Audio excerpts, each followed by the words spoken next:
This is Sandy. Sandy is a chef. Her favorite thing to make was cookies. She had a mom who was a doctor, a dad who was a policeman, and a sister who was an explorer. Her family loved to try and experience new foods, and they lived in the place where they were able to do this. Her mom, the doctor, was running out of time to get ingredients for dinner and asked Sandy to find some Indian gooseberries.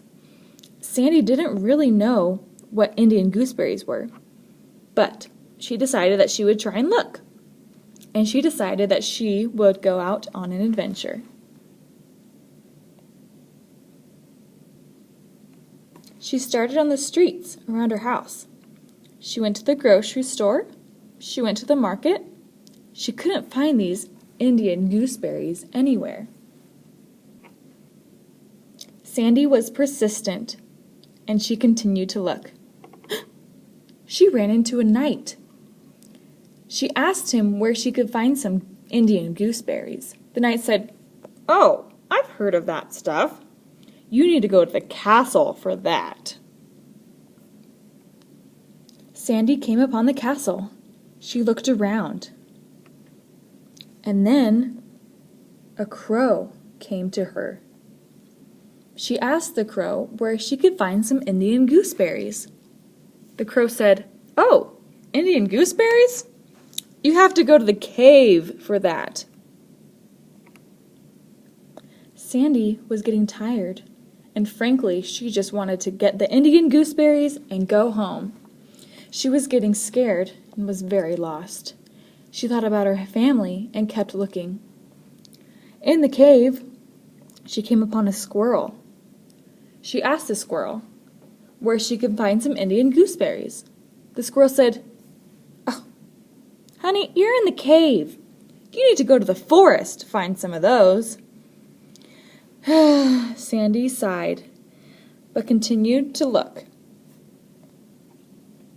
Sandy was losing hope. She looked high and she looked low. She climbed the trees to search for the Indian gooseberries and couldn't find them anywhere. She looked around the forest and she began to cry. Just as she was doing that, a fairy godmother flew in. Her fairy godmother asked what was wrong. Sandy told her that she was trying to find some Indian gooseberries for her family's dinner tonight. Her fairy godmother reached in her pocket and was thinking and thinking, and she pulled out some Indian gooseberries. Sandy was so happy. Her excitement only lasted a few moments because she realized that she was completely lost and didn't know how to get home.